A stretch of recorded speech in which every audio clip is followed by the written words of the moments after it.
Like I've been seeing a lot of you today, so I hope you're not tired of my face.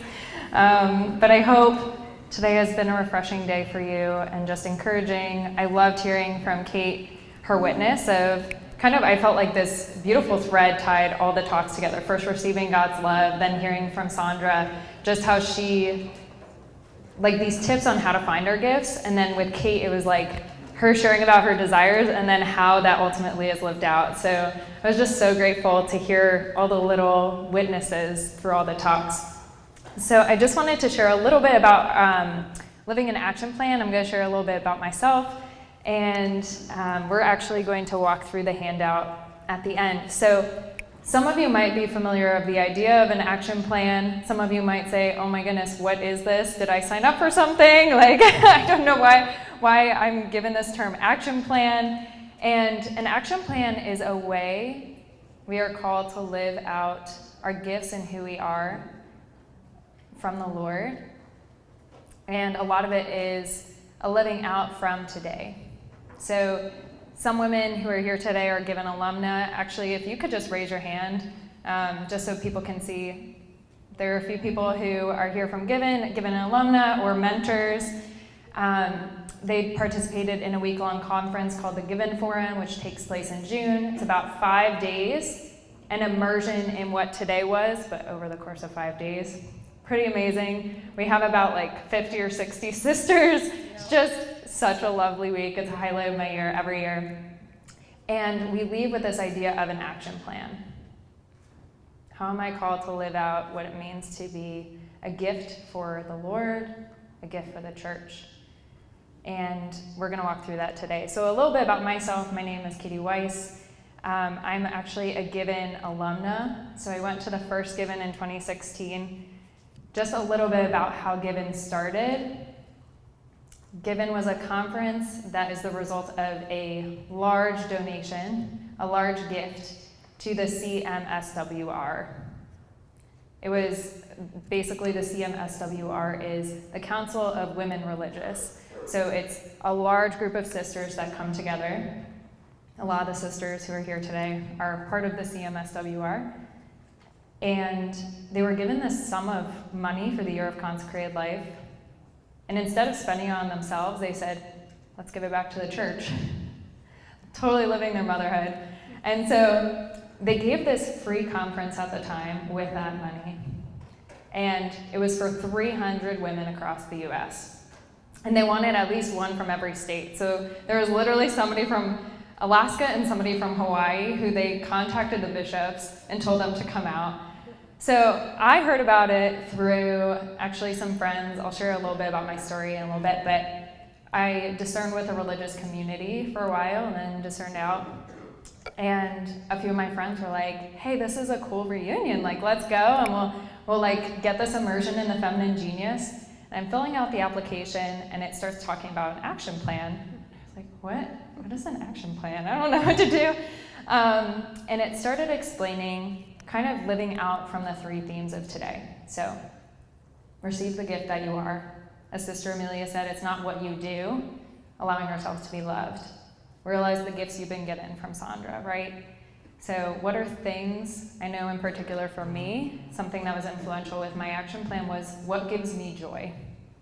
Even if it's service, especially if it's something that's service-oriented, but it gives me joy, that's like a big key that's the Lord asking you. And then third is respond with only the gift that you can give.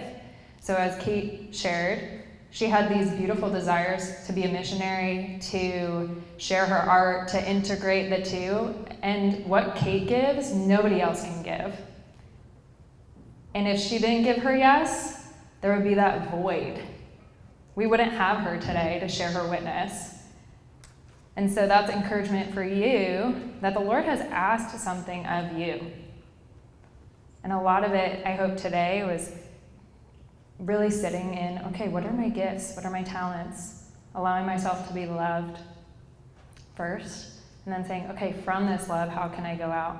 So I went to Given in 2016, ended up going through that program. As a result, I was like, well, I found a lot of healing by praying with sacred art. So about a decade ago, can't believe it's already 10 years, but when I was 20, I discerned with a religious community and thought I would do that the rest of my life. And obviously, that's not what happened. But I had thought about it from the time I was 10. I saw a video of Mother Teresa and wanted to be like her, wanted to be a missionary. And met a community, fell in love with them. My class was big, I had 27 women in the class enter that August. Like going full-fledged, like 20 years old, I'm the 6th youngest, leaving my family for Nashville, Tennessee, which was 15 hours away, and I was like, okay, like this is gonna be the rest of my life. A few weeks in, I'm noticing like a lot of unrest, which is not what you want to experience when you're in the convent and you're like, I thought I found my vocation. And so what I started doing was like, well, maybe it's this thing.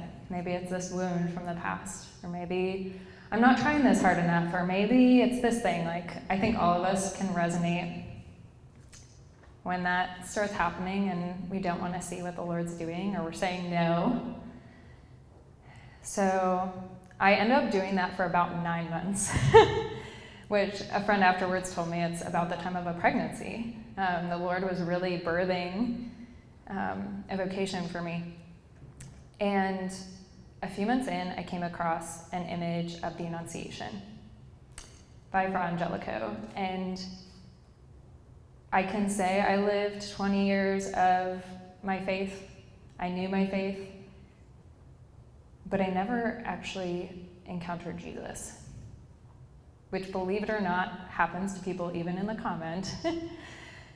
And it didn't happen until I was in the convent, and then even discerning out that the Lord revealed to me, like, you're trying to earn my love. I just love you. Like, I love you apart from your vocation. I mean, something so profound that's like, I'm now married, so I have found my vocation, but this deep core of being loved beyond what I do.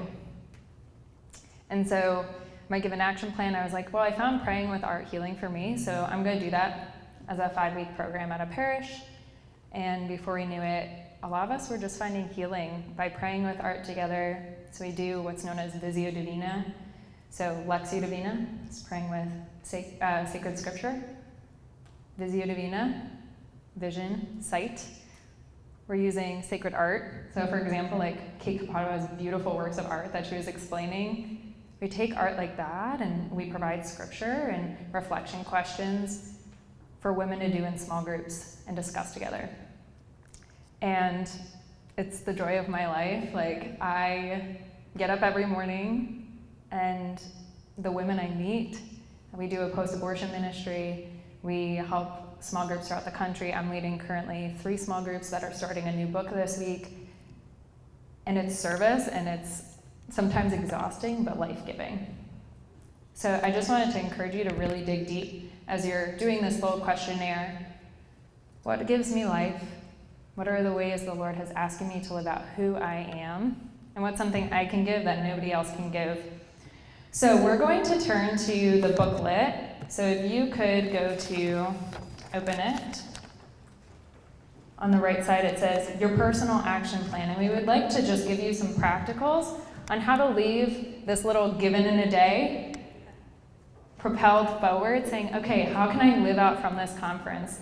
And some people, it can be this grandiose idea, like I started as a 5-week program and now it's actually a full-time job and I love it. And then some of my friends just were like, I love praying the rosary, and I pray the rosary with my 5 friends. And each one is so specific and needed.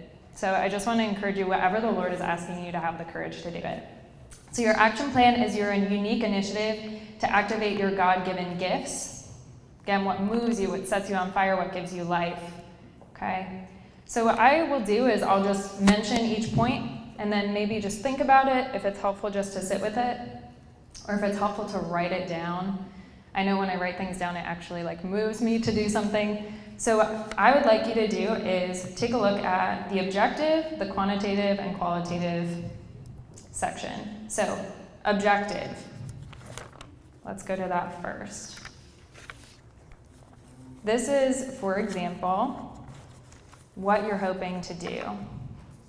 Overall summary or goal of the plan. So for example, for me, when I did it, it was, we're trying to help women come to a deeper understanding of their dignity by praying with sacred art. We're going to do a praying with sacred art program. That's an example. What's something that you want to do? A goal in your life or something that you would like to do? So if you want to write that down or maybe ask the Lord.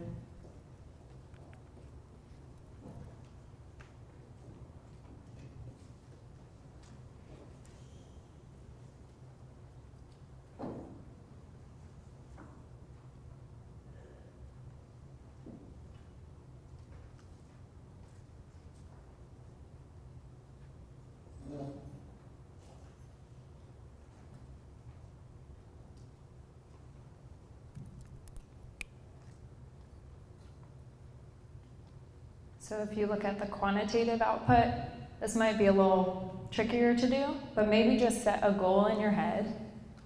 Okay, I'm going to give myself a year to do this. And I love what Sandra said about having a mentor and being a mentor, because I think that's so important. At least for me, I am very abstract sometimes, so I need somebody. Right now it's my husband. When we have book deadlines, he's like, you need to get it done by this time.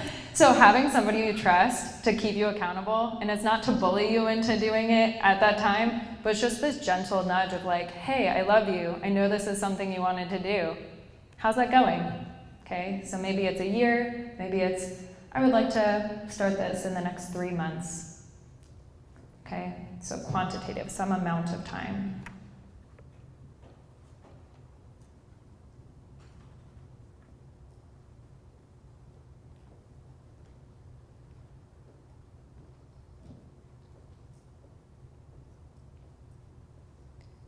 The qualitative outcome is less exact. It's just something more general of what your goal is, what you're hoping to be the fruit of that. So for example, for my action plan, the quantitative was it took about a year to do that. And then the qualitative is increased devotion to prayer through sacred art. So it's more generalized. It's saying, what's the goal? What's the thing you're trying to do? What's your hope? I think that's the bigger thing, is like, what's the hope you're trying to get? Looking at this action plan, what's the fruit you want to see?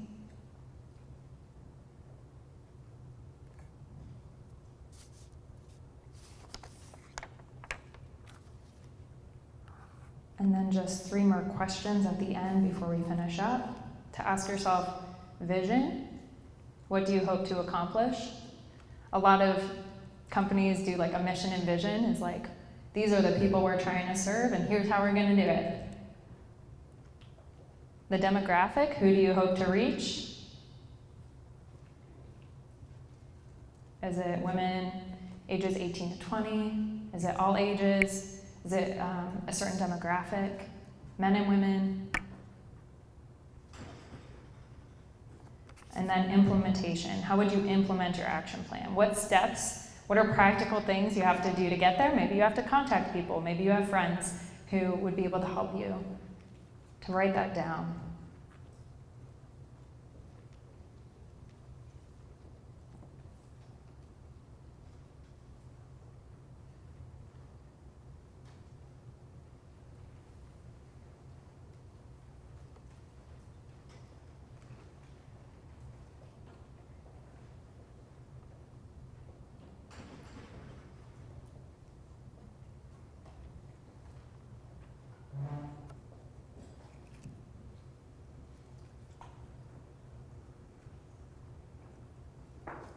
So we hope this is encouragement for you as you kind of leave from today. Maybe take it to prayer and mass. Continue to go back to it, go back to your notes. And again, if you feel called to serve in one way, like I know during lunch people mentioned ways that the church needs people to help, feel free to reach out to those people. Pray on it, discern it. So just wanted to thank you all for being here today. We hope that it was just a blessed experience for you. If we could thank the team. There are a lot of people here today that helped, like Rachel and so many people who put this together. So